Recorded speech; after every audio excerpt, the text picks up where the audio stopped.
ಚದುರಂಗ ವಿಶೇಷ ಕಾರ್ಯಕ್ರಮಕ್ಕೆ ಸ್ವಾಗತ.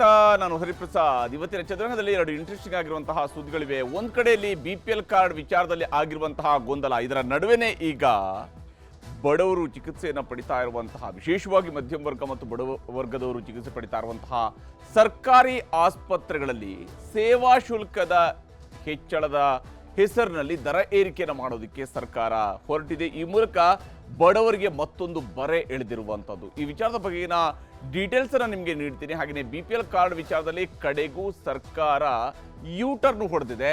ಯಾವ ಕಾರಣಕ್ಕಾಗಿ ಅನ್ನೋದನ್ನು ಕೂಡ ನಿಮಗೆ ಎಕ್ಸ್ಪ್ಲೇನ್ ಮಾಡ್ತೀನಿ. ಅದಕ್ಕಿಂತ ಮುಂಚಿತವಾಗಿ ಚದುರಂಗದ ಹೆಡ್ಲೈನ್ಸ್ ಅನ್ನು ನೋಡೋಣ.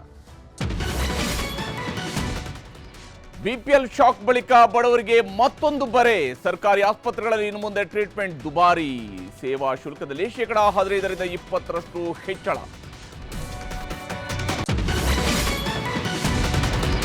ದರ ಹೆಚ್ಚಿಸಿ ಬಡವರ ತಲೆ ಮೇಲೆ ಚಪ್ಪಡಿ ಎಳಿಬೇಡಿ. ಸರ್ಕಾರದ ನಿರ್ಧಾರಕ್ಕೆ ವಿಪಕ್ಷ ಕಿಡಿಕಿಡಿ. ಇದು ಸಣ್ಣ ಪರಿಷ್ಕರಣೆ ಅಂತ ದಿನೇಶ್ ಗುಂಡೂರಾವ್ ಸಮರ್ಥನೆ. ಭಾರಿ ಜನಾಕ್ರೋಶದ ಬಳಿಕ ಅಲರ್ಟ್ ಆದ ಸರ್ಕಾರ. BPL ಪರಿಷ್ಕರಣೆಗೆ ತಾತ್ಕಾಲಿಕ ಬ್ರೇಕ್. ವಾರದಲ್ಲಿ ಅರ್ಹರ ಕಾರ್ಡ್ ವಾಪಸ್ ತಂದ್ರು ಸಚಿವ ಮುನಿಯಪ್ಪ.